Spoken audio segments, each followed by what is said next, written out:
Assalamualaikum warahmatullahi wabarakatuh. Halo semuanya, semoga selalu sehat-sehat ya.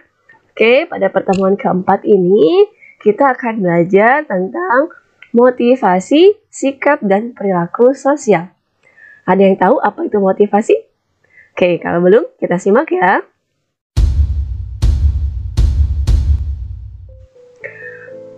Motivasi adalah proses yang menjelaskan mengenai kekuatan, arah, dan ketekunan seseorang dalam upaya untuk mencapai tujuan. Atau, motivasi adalah sesuatu yang menggerakkan seseorang untuk bertindak dengan cara tertentu, atau setidaknya untuk mengembangkan suatu kecenderungan perilaku yang khas. Nah, itu tadi definisi atau pengertian dari motivasi. Jadi, motivasi itu dengan kata lain adalah dorongan, ya, atau kekuatan dari dalam yang memang menggerakkan seseorang hingga melakukan sesuatu untuk mencapai tujuan. Oke, selain itu ada juga fungsi motivasi. Yang pertama adalah mendorong manusia untuk berbuat. Jadi sebagai penggerak atau motor yang melepaskan energi. Jadi motivasi yang pertama fungsinya adalah mendorong manusia untuk berbuat atau bertindak ya. Jadi jika kita memiliki motivasi, kita bisa punya dorongan atau motor penggerak sehingga kita mampu melakukan sesuatu. Nah, yang kedua, fungsi motivasi adalah menentukan arah perbuatan. Ya, ini ke arah tujuan yang hendak dicapai. Jika kita memiliki keinginan atau suatu tujuan yang ingin kita capai, kita perlu memiliki motivasi. Nah, fungsi motivasi yang kedua ini tentu saja untuk menentukan arah perbuatan kita tersebut. Sehingga kita mampu mencapai tujuan yang ingin kita capai. Selanjutnya, fungsi motivasi yang ketiga adalah menyeleksi perbuatan, yakni menentukan perbuatan-perbuatan apa yang harus dikerjakan yang serasi guna mencapai tujuan. Dengan menyisihkan perbuatan-perbuatan yang tidak bermanfaat lagi bagi tujuan tersebut. Sehingga ketika kita memiliki motivasi untuk mencapai suatu tujuan, motivasi tersebut berfungsi untuk menyeleksi mana yang harus kita lakukan, prioritas apa yang kita harus kerjakan terlebih dahulu, sehingga kita bisa menyingkirkan atau menepikan beberapa hal-hal yang memang tidak perlu kita lakukan, ya. Ketika kita memiliki keinginan untuk mencapai prestasi yang tinggi, mencapai kesuksesan, kita pasti akan menyingkirkan hal-hal yang tidak berguna yang kita lakukan. Kita akan menyingkirkan hal-hal yang membuat kita tidak mencapai tujuan tersebut, ya, hal-hal yang tidak berguna. Oke, itu ketiga motivasi atau fungsi motivasi yang kita pelajari. Selanjutnya adalah jenis-jenis motivasi. Yang pertama adalah motivasi instrumental. Motivasi instrumental adalah motivasi yang memang merupakan dorongan yang membuat manusia atau orang belajar karena ingin dapat hadiah atau reward.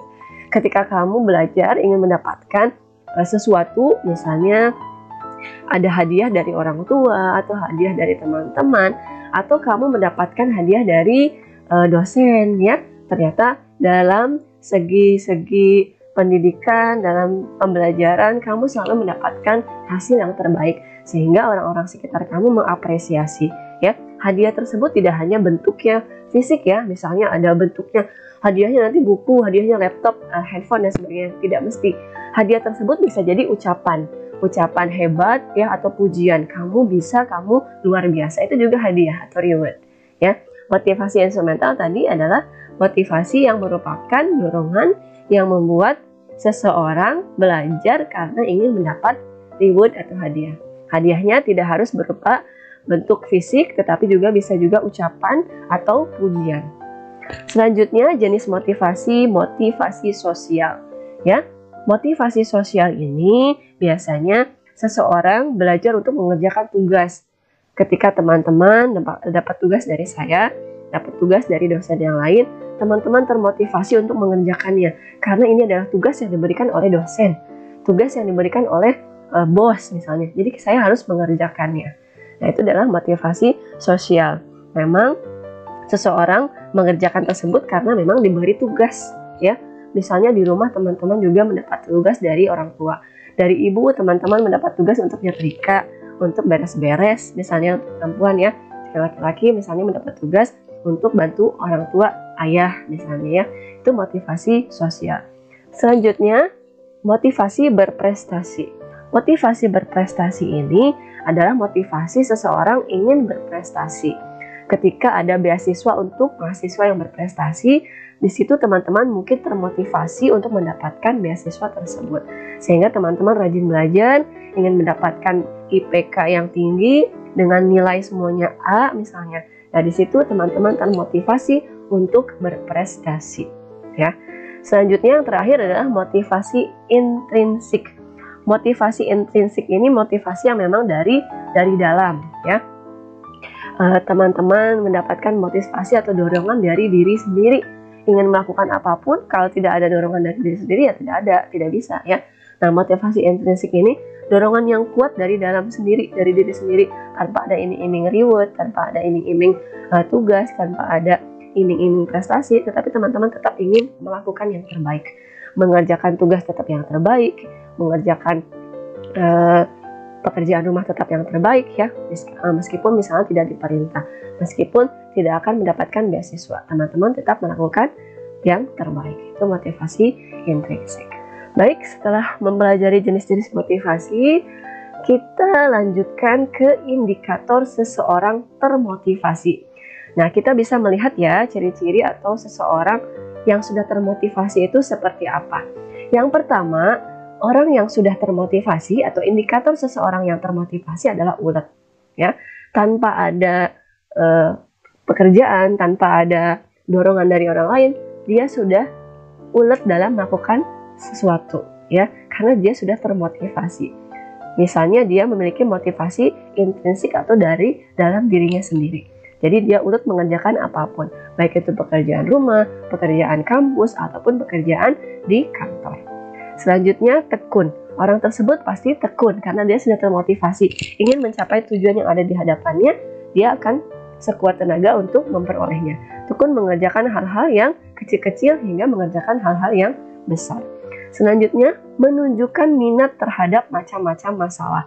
Maksudnya di sini bukan cari masalah ya, tetapi ketika dia mendapatkan masalah, dia mampu menyelesaikannya, sehingga ketika dia sudah selesai dengan masalah tersebut, dia ingin mencari sesuatu yang lebih lagi. Artinya dia mencari hal yang baru yang bisa atau ingin dia selesaikan. Selanjutnya, lebih senang bekerja mandiri. Dia atau orang yang sudah termotivasi ya biasanya enggan menerima bantuan dari orang lain karena dia merasa dia mampu melakukannya, sehingga dia bekerja mandiri atau tidak bergantung kepada orang lain dan tidak terus-menerus meminta bantuan orang lain. Selanjutnya, indikator seseorang termotivasi adalah cepat bosan pada hal atau tugas yang rutin. Karena orang-orang yang memang mengerjakan tugas yang itu saja, biasanya motivasi untuk mengerjakan tugasnya jadi menurun. Itu mah udah bisa. Itu mah sudah biasa, pasti mengerjakannya hal ini, hal itu. Nah, tetapi ketika dia mendapatkan hal-hal yang baru atau tugas-tugas yang baru, dia akan termotivasi untuk cepat menyelesaikannya. Karena ini baru, ini yang belum saya temukan di tugas-tugas yang lain. Nah, itulah indikator seseorang termotivasi ya, karena dia pasti menginginkan hal yang baru. Selanjutnya adalah dapat mempertahankan pendapatnya.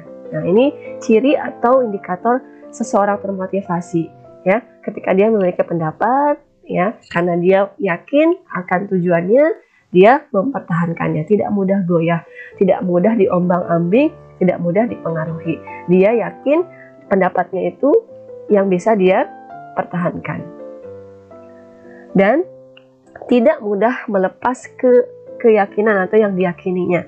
Dia meyakini setelah kita mempelajari tentang indikator seseorang termotivasi, kini teman-teman akan mempelajari tentang hierarki kebutuhan Maslow, atau disebut juga dengan basic needs atau piramida Maslow, ya.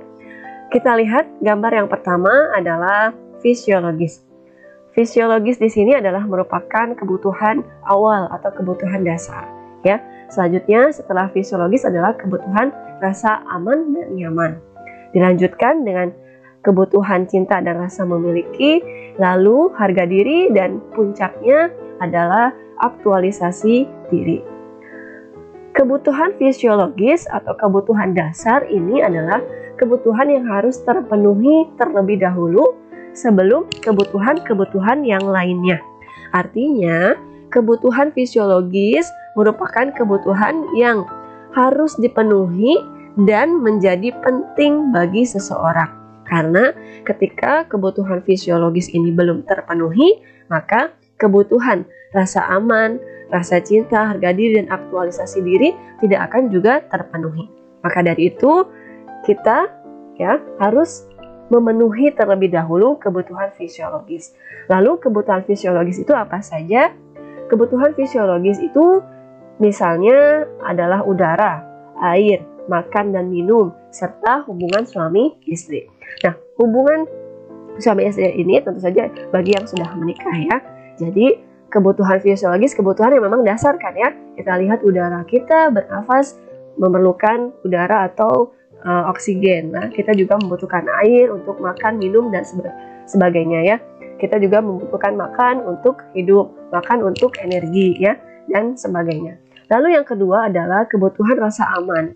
Aman di sini adalah aman atau terbebas dari ancaman, ya. Nyaman dalam pekerjaan, nyaman dalam berteman, ya, aman dalam tempat tinggal dan sebagainya. Nah, kebutuhan rasa aman ini akan hadir atau akan ada ketika kebutuhan fisiologis sudah terpenuhi. Artinya, kebutuhan rasa aman ini akan secara langsung juga harus terpenuhi ketika kebutuhan fisiologis terpenuhi. Selanjutnya adalah kebutuhan kasih sayang atau sosial, cinta, perasaan, memiliki hubungan manusia dan sesama.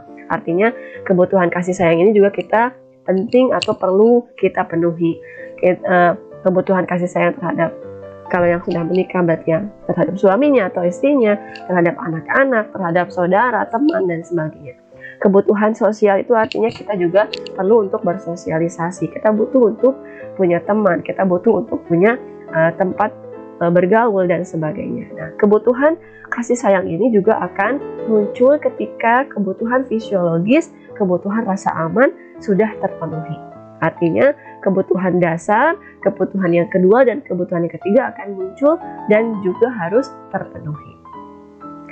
Yang keempat adalah kebutuhan penghargaan atau harga diri, ya. Maksudnya adalah esteem, hormat, kemampuan, status, dan lain-lain. Ketika ketiga kebutuhan yang lainnya sudah terpenuhi, maka kebutuhan akan penghargaan dari orang lain atau penghormatan dari orang lain atau kemampuan kita, ya, kemampuan kita juga dihargai oleh orang lain, maka kita butuh penghargaan tersebut. Kita butuh untuk dihormati. Artinya ketika kita memiliki kalau di mahasiswa berarti adik kelas atau junior, ya, ada senior, ada junior, kita butuh penghormatan dari junior kita, ya. Bukan berarti senioritas, tetapi juga kita butuh penghormatan. Artinya patuh, sopan, ya. Sopan terhadap yang lebih tua, sopan terhadap yang lebih dewasa dan sebagainya. Begitu pula dengan yang kelima. Nah, kebutuhan ini adalah kebutuhan yang juga harus terpenuhi setelah kebutuhan-kebutuhan yang lain terpenuhi. Artinya ada kebutuhan aktualisasi diri. Ketika seseorang sudah mencapai kebutuhan fisiologisnya sudah terpenuhi, kebutuhan rasa aman juga sudah terpenuhi, kebutuhan kasih sayang sudah terpenuhi, dan kebutuhan akan penghargaan juga sudah terpenuhi, maka seseorang akan membutuhkan aktualisasi diri atau self-actualization.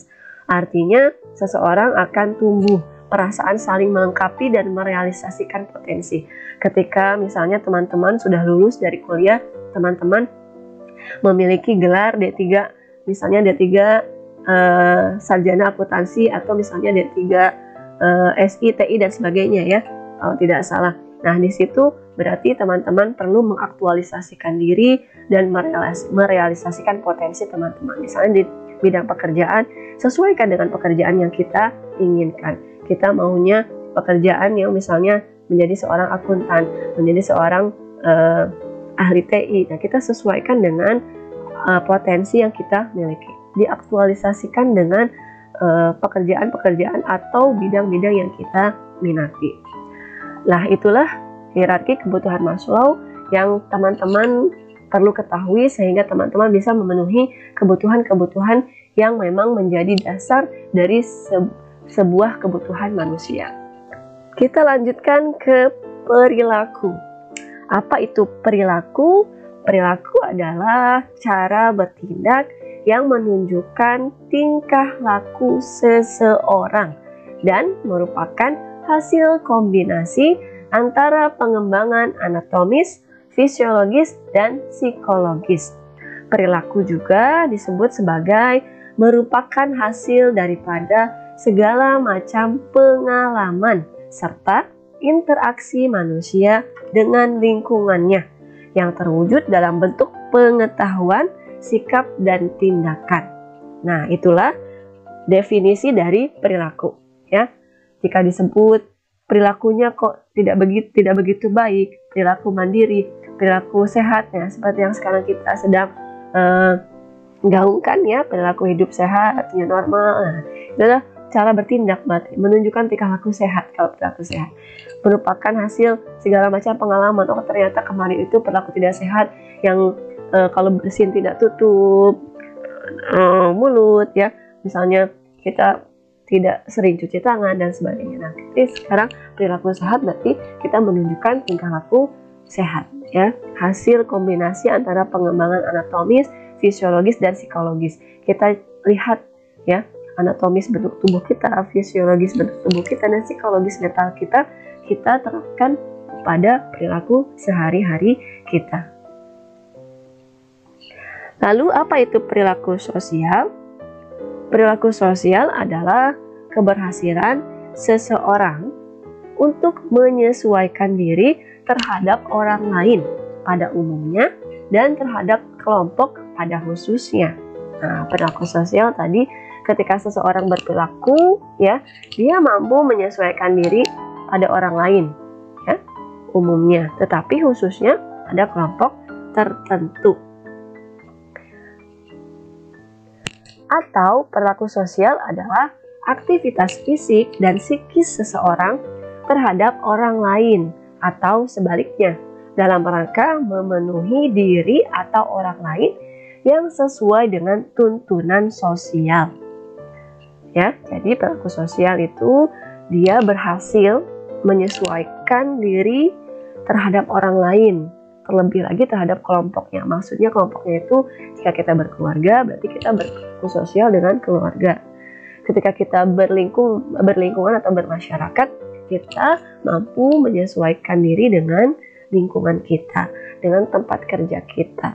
Nah, itulah perilaku sosial. Kita berhasil menyesuaikan diri. Atau aktivitas fisik dan psikis. Artinya kita secara fisik, tangan, kaki, wajah ya, badan kita semuanya, dan psikis, mental kita ya, kepribadian kita yang dari dalam terhadap orang lain ya. Kita mampu berperilaku baik, tangan kita tidak jahil misalnya tiba-tiba mukul, atau hati kita tidak dengki, tidak iri ya. Itu aktivitas fisik dan psikis. Selanjutnya, apa faktor-faktor yang membentuk perilaku sosial? Yang pertama adalah faktor sosiologis. Yang kedua adalah faktor biologis. Dan yang ketiga adalah lingkungan serta fisik. Dan yang terakhir adalah budaya dan psikologis. Oke, yang pertama faktor sosiologis. Apa itu faktor sosiologis? Faktor sosiologis adalah baik setelah mempelajari tentang perilaku sosial, definisi perilaku sosial, teman-teman juga perlu mengetahui tentang faktor-faktor pembentuk perilaku sosial. Yang pertama adalah faktor sosiologis. Faktor sosiologis merupakan perubahan tingkah laku seseorang. Bisa terjadi karena pengaruh lingkungan sosialnya. Ya, misalnya pergaulannya. Orang yang memang bergaul dengan orang yang baik atau orang yang rajin ibadah, orang yang selalu sedekah, maka orang tersebut akan terpengaruh juga menjadi baik, rajin ibadah dan rajin sedekah. Atau sebaliknya, ketika seseorang bergaul dengan orang-orang yang tidak baik, suka merokok, suka narkoba, ya, atau suka tawuran, maka orang tersebut pun akan terpengaruh, ya. Atau seperti hadis yang Rasulullah SAW sampaikan, ya, beliau bersabda bahwa jika kita berteman dengan pandai besi, maka kita akan kecipratan panasnya. Tapi ketika kita berteman dengan orang yang menjual wangi-wangian, ya, maka kita pun akan terkena wanginya. Nah, faktor sosiologis pun seperti itu. Artinya, ketika kita bergaul dengan seseorang, maka kita akan terpengaruh dengan orang tersebut. Banyak atau sedikit, tapi kita akan terpengaruh, ya. Maka dari itu, pintar-pintarlah memilih teman, pintar-pintarlah memilih lingkungan, ya. Jika kita tidak mampu merubahnya, maka jangan sampai kita dirubah oleh orang lain. Artinya, ketika kita berteman dengan orang lain yang tidak baik, kita jangan mau menjerumuskan diri, ya, karena kita tidak tahu kita akan terpengaruh atau tidak. Atau mereka yang memang sangat besar pengaruhnya terhadap diri kita. Itulah faktor sosiologis. Selanjutnya adalah faktor biologis. Nah, faktor biologis ini keadaan seseorang di mana turut mempengaruhi perkembangan kepribadian atau tingkah laku seseorang. Misalnya, yang paling ekstrim, ya, contoh yang paling ekstrim adalah seseorang yang memang memiliki cacat secara fisik atau jasmani, ya. Bisa jadi orang yang memiliki kekurangan atau ketidaksempurnaan fisik tersebut merasa minder, merasa tidak percaya diri, merasa malu untuk bergaul, merasa malu untuk bersosialisasi, sehingga orang tersebut memiliki rasa malu, ya, rasa tidak percaya diri karena memang tidak mau atau enggan bergaul karena kondisinya seperti itu. Nah, faktor biologis tersebut memang merupakan keadaan seseorang yang secara biologis tidak lengkap atau cacat. Selanjutnya, faktor-faktor pembentuk perilaku sosial adalah lingkungan dan fisik. Selain sosiologis tadi, ya, lingkungan dan fisik juga menjadi faktor pembentuk perilaku. Misalnya orang yang berada di daerah pegunungan, umumnya pemberani, dan yang di daerah tandus atau gersang biasanya keras dan ulet. Ketika kita tinggal di sebuah daerah, ya, yang memang minim fasilitas, entah itu fasilitas internet, entah itu fasilitas kendaraan, ya, kita dituntut untuk jalan dari arah yang satu sampai arah yang lain berkilo-kilometer, ya, sehingga kaki kita kuat. Nah, itu yang membentuk fisik kita kuat. Tetapi ketika kita tinggal di daerah perkotaan yang mudah dengan internet, yang mudah dengan kendaraan, tinggal pesan Gojek misalnya, atau GoFood misalnya, lalu kaki kita tidak terbiasa untuk jalan jauh, atau atau pemikiran kita, ya, tidak mudah membaca, ya, maunya langsung ada segera gitu, ya, sering nonton TV dan sebagainya. Jadi fisik kita tidak sekuat orang-orang yang memang terbiasa olahraga atau terbiasa jalan kaki, atau orang-orang yang mau terbiasa dirinya itu yang melakukan hal-hal yang membutuhkan aktivitas fisik, ya. Itu contoh dari faktor-faktor pembentuk perilaku sosial. Dan selanjutnya adalah faktor budaya. Faktor budaya ini contohnya kita tahu bahwa banyak orang yang mencontoh kedisiplinan orang-orang Jepang, ya. Banyak orang yang mencontoh kedisiplinan orang-orang yang memang selalu tepat waktu dalam entah itu bekerja, entah itu sholat, entah itu mengerjakan tugas, entah itu mengerjakan apapun, mereka disiplin tepat waktu. Atau mereka terbiasa untuk antri, mereka terbiasa untuk menyesuaikan hal-hal yang memang kebudayaan mereka, gitu, ya.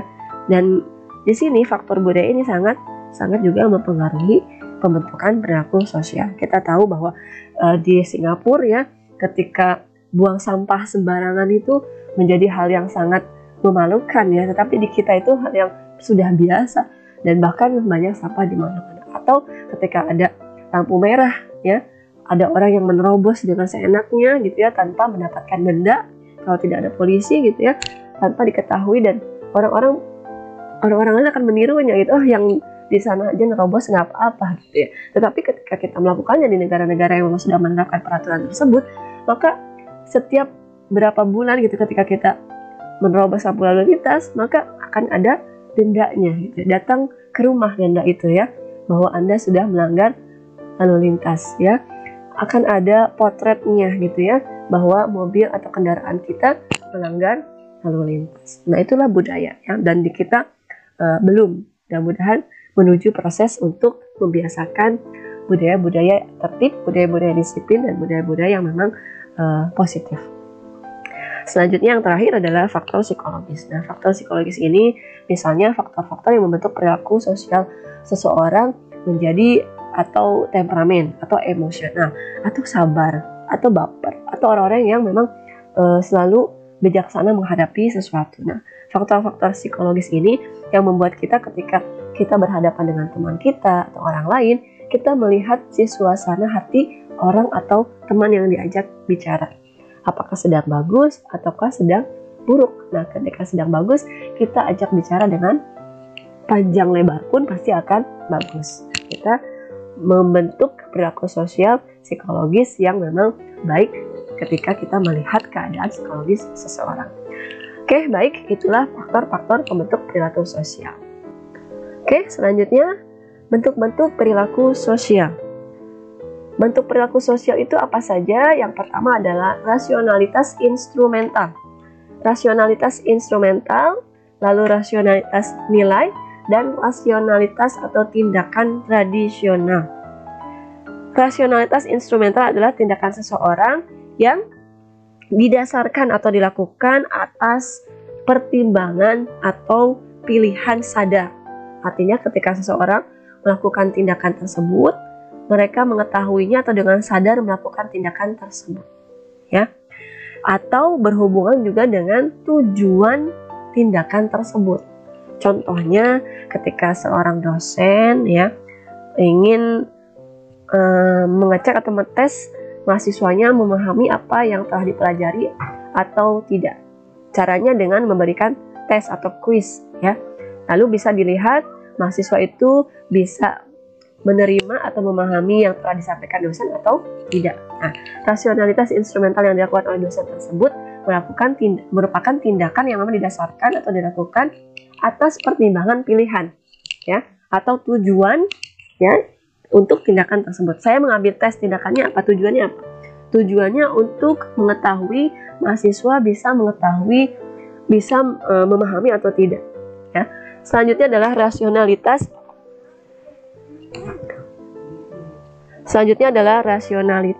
nilai. Rasionalitas nilai ini berorientasi pada nilai. Contohnya seorang pemuda yang duduk ya di dalam bus lalu melihat seorang nenek-nenek berdiri. Nah, seorang pemuda tersebut lalu memberikan tempat duduknya kepada nenek-nenek tersebut. Nah, di sini rasionalitas nilainya ya mengedepankan seseorang menghargai atau menjadi dewasa dalam melihat keadaan. Artinya ada banyak ya bapak-bapak yang kalau di bus itu dia duduk, tapi ketika melihat ibu-ibu hamil, ibu-ibu yang sudah tua tapi cuek pura-pura tidak melihat. Nah, rasionalitas nilai ini nilai kebudayaan, nilai yang bagusnya, nilai yang positifnya ditunjukkan. Selanjutnya adalah tindakan tradisional. Tindakan tradisional ini biasanya kebiasaan atau perilaku sosial yang memang diturunkan dari nenek moyang. Contohnya kalau nenek moyang dulu kita itu sering melakukan hal-hal yang karena kita dulu animisme, dinamisme ya, memeluk atau percaya pada hal-hal yang gaib, percaya kepada benda-benda yang memiliki hal-hal yang gaib gitu ya. Nah, itu tindakan tradisional. Tapi hal positifnya bisa kita ambil, tentu saja hal yang negatifnya kita tinggalkan. Misalnya tradisional itu apa? Kalau dulu misalnya ada ngabring, kalau ngabring bahasa Indonesia itu rombongan gitu ya. Rombongan kalau mau satu hijriah gitu ya, pawai obor itu kan tradisional gitu ya. Ada juga yang memang tidak melakukannya, tetapi di beberapa pedesaan, di beberapa yang memang sering turun-menurun melakukannya. Dan selanjutnya adalah bentuk-bentuk perilaku sosial. Yang terakhir adalah tindakan afektif. Nah, tindakan afektif ini adalah biasanya atau didominasi oleh perasaan dan emosi. Ya, tindakan ini biasanya melakukan yang memang ada perasaannya, dengan perasaan, dengan emosional, ya, tanpa terafeksi intelektual atau dengan sadar. Artinya ketika kita melakukan tindakan tersebut kadang tidak sadar, kadang tidak berpikir panjang. Nah, itu tindakan afektif. Oke, selanjutnya adalah jendela jauh hari atau biasa disebut dengan jauh hari window, ya. Nah, di sini kita lihat ada beberapa kotak, ya. Yang pertama adalah daerah terbuka, daerah tertutup, daerah tersembunyi, dan daerah yang tidak disadari. Apa maksudnya ini? Yang pertama adalah daerah terbuka atau public area, tahu tentang diri. Maksudnya public area ini orang lain mengetahui tentang kita, atau informasi tentang diri kita yang memang bisa diketahui orang lain atau boleh diketahui orang lain. Contohnya status mahasiswa, bekerja, menikah, atau single, ya. Lulusan SMA mana, lulusan SMP mana, lulusan kuliah mana atau kampus mana. Juga misalnya pekerjaan, kerja di mana, ya, atau juga alamat dan sebagainya. Nah, ini tahu tentang diri, kita tahu tentang informasi kita, dan orang lain juga tahu tentang informasi kita, ya. Ini adalah disebut dengan daerah terbuka atau open area. Selanjutnya, daerah tertutup, tidak tahu tentang diri atau diketahui orang lain. Maksudnya kita tidak mengetahui informasi tentang diri kita yang lebih dalam, tetapi orang lain mengetahuinya, ya. Misalnya tentang potensi kita, orang lain bisa mengetahui potensi kita, tapi kita tidak mengetahui tentang potensi kita. Kok bisa gitu ya?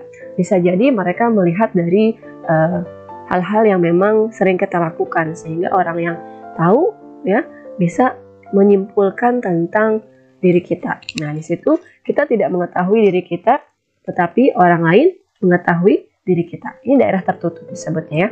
Tertutup maksudnya kita tidak mengetahui, tetapi orang lain mengetahui. Selanjutnya, daerah tersembunyi atau tidak diketahui orang lain, tapi kita tahu. Nah, kita tahu daerah tersebut karena memang tersembunyi, tetapi orang lain tidak tahu. Contohnya tidak diketahui orang lain tersebut atau daerah tersembunyi buat kita adalah misalnya tentang kesehatan kita, tentang keuangan kita, ya, atau misalnya juga tentang hal-hal yang memang menjadi rahasia kita. Kita tahu tentang itu, tentang keuangan kita tahu sebulan dapat gaji berapa, kita tahu kesehatan kita itu punya penyakit turunan atau tidak, tetapi orang lain tidak tahu, ya. Jika kita tidak beritahu, mereka tidak akan tahu. Nah, itu daerah tersembunyi.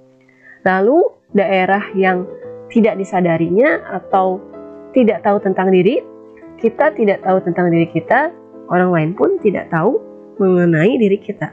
Nah, di sini disebutkan daerah yang tidak disadari dan juga tidak diketahui orang lain.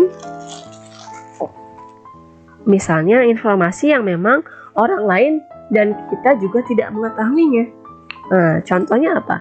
Contohnya misalnya ada informasi yang baru, ya, informasi yang tentang pekerjaan yang kita belum mengetahui karena belum diberitahu oleh atasan kita, teman kita pun atau orang lain pun misalnya belum tahu. Contohnya informasi yang memang sama-sama belum kita ketahui itu adalah kapan corona ini akan berakhir. Nah, ini kan daerah yang tidak bisa kita ketahui dan orang lain pun tidak kita ketahui, ya. Tidak disadari maksudnya ketika kita memiliki informasi tersebut, kita secara seolah-olah atau secara sadar atau secara tidak sadar memang tidak mengetahuinya, ya. Oke, itulah jauh hari window atau jendela jauh hari, ya. Tahu tentang diri di daerah terbuka berarti orang lain mengetahui adalah informasi-informasi yang bersifat umum, yang tentang pekerjaan, status, alamat, dan sebagainya. Tetapi ketika diketahui orang lain, tapi kita tidak tahu tentang diri kita, berarti kita berada di daerah tertutup. Artinya ada informasi-informasi yang memang diketahui orang lain, tetapi tidak diketahui oleh kita. Lalu daerah tersembunyi di C, ya, kita tahu tentang diri kita, ya, tetapi orang lain tidak tahu. Misalnya tadi tentang keuangan, ya, misalnya atau tentang hubungan kita dengan orang lain, gitu ya, sedang musuhan atau sedang baik-baik saja, ya, atau misalnya kesehatan kita. Nah, selanjutnya daerah yang tidak sama-sama diketahui orang lain dan kita juga tidak tahu, disebut daerah yang tidak disadari. Ini informasi yang sama-sama tidak diketahui oleh kita dan tidak juga diketahui oleh orang lain, ya. Misalnya kapan corona berakhir, kapan kiamat, ya, atau kapan Indonesia bisa menjadi negara yang adidaya, gitu misalnya, kan tidak diketahui kapan. Oke, mungkin itu saja yang bisa saya sampaikan pada pertemuan keempat ini. Selamat malam dan sampai jumpa.